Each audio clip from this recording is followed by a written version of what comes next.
सरकार की तरफ से नहीं मिली थी पहले खुली छूट। पाकिस्तान की सेना को पहले दिन नहीं दिया जवाब। पाकिस्तान की आर्मी पर हमले के नहीं थे आदेश।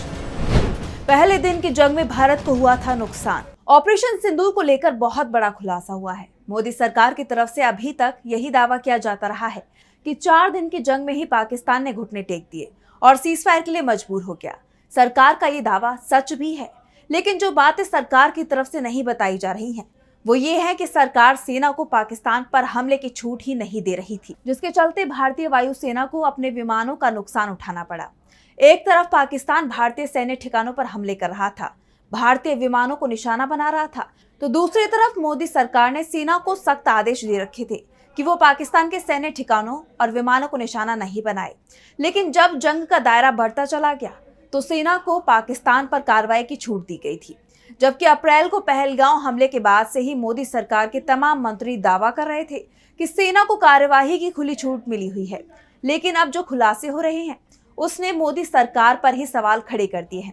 पहला सवाल तो यही उठ रहा था कि जब भारतीय सेना के सामने पाकिस्तान पूरी तरह से घुटनों पर आ गया था, तो सरकार ने अचानक ही सीजफायर कबूल क्यों कर लिया? क्या ये सब डोनाल्ड ट्रंप के दबाव में हुआ? क्योंकि वो लगातार दावा कर रहे हैं कि उन्होंने भारतीय पीएम नरेंद्र मोदी को धमकी दी थी कि अगर जंग करेंगे तो हम व्यापार नहीं करेंगे। ट्रंप दावा कर रहे हैं कि भारत को व्यापार की धमकी दी, जिसके बाद जंग रुक गई और अब सेना के अधिकारी की तरफ से कहा जा रहा है कि उन्हें पाकिस्तान के सैन्य ठिकानों पर हमले की इजाजत बहुत देर से दी गई थी, जिसके चलते भारत की सेना को बहुत नुकसान उठाना पड़ा था। अगर ये इजाजत शुरुआत में ही मिल जाती तो फिर भारतीय सेना का नुकसान बेहद कम होता और पाकिस्तान 4 दिन तो क्या 24 घंटे भी भारत के सामने नहीं टिक पाता।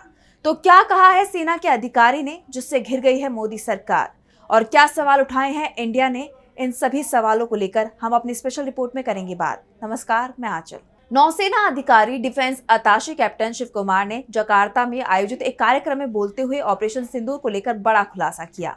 उन्होंने कहा कि ऑपरेशन सिंदूर के प्रारंभिक चरण में भारतीय वायुसेना को अपने कुछ लड़ाकू विमान गंवाने पड़े, क्योंकि राजनीतिक नेतृत्व ने सैन्य ठिकानों और या एयर डिफेंस को टारगेट न करने को कहा गया था।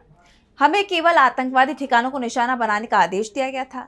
शुरुआती नुकसान के बाद भारतीय सेनाओं ने रणनीति बदली और दुश्मन की एयर डिफेंस को नष्ट करते हुए ब्रह्मोस मिसाइलों से सफल हमले किए। डिफेंस अताशे के बयान से साफ है कि भारतीय सेना को पहले दिन की जंग में बड़ा नुकसान हुआ था। सेना ने आतंकी ठिकानों पर सफल स्ट्राइक की थी, लेकिन जैसा कि डिफेंस अताशे ने कहा कि हमें पाकिस्तान की आर्मी को जवाब देने के लिए खुली छूट नहीं मिली थी। दूसरी तरफ पाकिस्तान अपने नागरिक और सैन्य ठिकानों को निशाना बना रहा था। हम सिर्फ अपना बचाव कर रहे थे। कैप्टन शिव कुमार ने कांग्रेस के उस सवाल पर भी मोहर लगा दी जिसमें कांग्रेस लगातार सरकार से सवाल कर रही है कि मोदी सरकार की गलती के चलते कितने भारतीय विमानों का नुकसान हुआ था। अब कैप्टन शिव कुमार ने साफ कर दिया है कि नुकसान तो हुआ था, लेकिन कितने विमानों का, ये बात उन्होंने भी नहीं बताई। बता दें कि इससे पहले सीडीएस अनिल चौहान ने भी कहा था कि पहले दिन हमारे विमानों को नुकसान हुआ था, लेकिन उतने विमानों को नहीं जिसका दावा पाकिस्तान की तरफ से किया जा रहा है।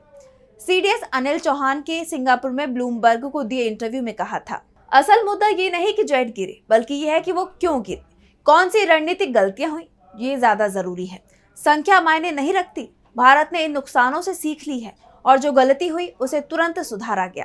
हमने अपनी रणनीति में सुधार किया और 2 दिन के भीतर फिर से विमानों को उड़ाया और लंबी दूरी के लक्ष्यों पर हमला किया।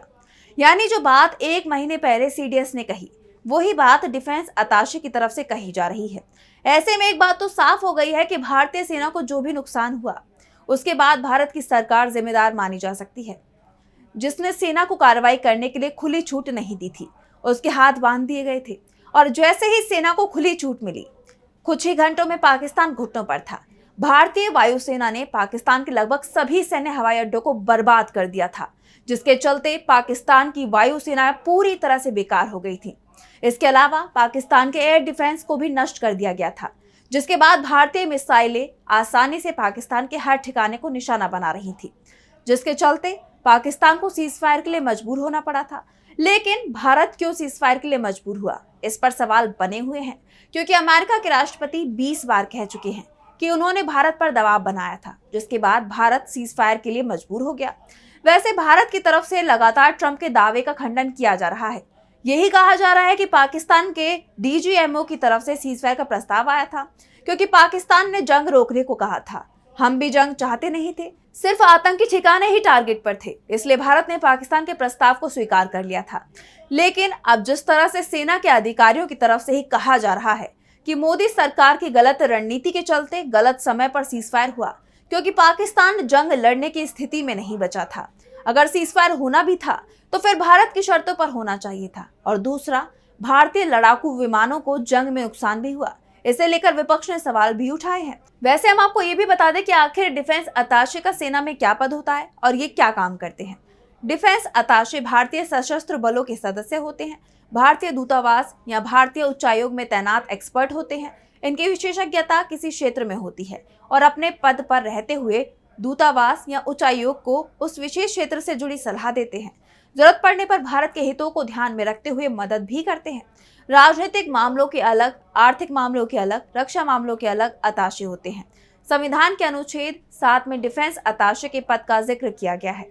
इनका मुख्य काम देश के रक्षा हितों की सुरक्षा करना, द्विपक्षीय सैन्य और रक्षा संबंधों को बढ़ावा देना है। डिफेंस अताशे का सिलेक्शन देश की वरिष्ठता के अनुसार होता है, जैसे अमेरिका, रूस, ब्रिटेन, फ्रांस, जर्मनी, चीन, बांग्लादेश, पाकिस्तान आदि बड़े देश हैं और भारत के लिए महत्वपूर्ण भी हैं।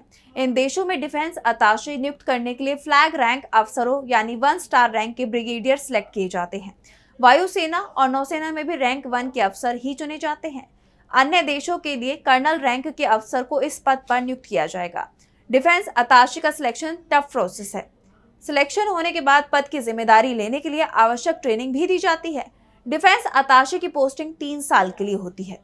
ये बात तो हुई डिफेंस अताशे की। अब बात करते हैं उनके बयान के असर की। डिफेंस अताशे के बयान को लेकर कांग्रेस ने मोदी सरकार से सवाल पूछे हैं। कांग्रेस ने कहा, राजनीतिक नेतृत्व की लगाई बाध्यताओं के कारण भारतीय वायुसेना ने पाकिस्तान के खिलाफ लड़ाकू विमान गंवाए हैं। ये बात भारतीय नौसेना के अधिकारी कैप्टन शिव कुमार ने कही है। इससे पहले चीफ ऑफ डिफेंस स्टाफ यानी CDS अनिल चौहान ने भी ऑपरेशन सिंदूर में भारतीय फाइटर जेट के गिरने की बात कही थी। ऑपरेशन सिंदूर और सीजफायर से जुड़े ऐसे कई सवाल हैं जिनके जवाब नहीं मिले हैं। प्रधानमंत्री नरेंद्र मोदी को देश के सामने इनकी सच्चाई रखनी चाहिए, लेकिन नरेंद्र मोदी अपनी जिम्मेदारी से भाग रहे हैं और जवाबदेही से मुंह फेर रहे हैं। ऐसे में सवाल है, प्रधानमंत्री अपनी अध्यक्षता में एक सर्वदलीय बैठक बुलाकर विपक्ष को सच्चाई बताने से क्यों इनकार कर रहे हैं? इस मुद्दे पर संसद का विशेष सत्र बुलाने की मांग क्यों खारिज कर दी गई? प्रधानमंत्री नरेंद्र मोदी और विदेश मंत्री देश से क्या छिपा रहे हैं? सेना के अधिकारी के बयान पर कांग्रेस ने सरकार को घेर लिया है, तो इंडोनेशिया में भारतीय दूतावास की तरफ से इस मामले में सफाई भी आ गई है। दूतावास ने कहा कि डिफेंस अताशे के बयान को गलत संदर्भ में पेश किया जा रहा है। खबर का खंडन करते हुए कहा गया कि हमने सेमिनार में रक्षा प्रतिनिधि की तरफ से दिए गए प्रेजेंटेशन से जुड़ी मीडिया रिपोर्ट्स देखी हैं। उनके बयान को संदर्भ से हटकर पेश किया गया है। मीडिया रिपोर्ट्स में उनकी बातों की मंशा और मैसेज को गलत तरीके से दिखाया गया है।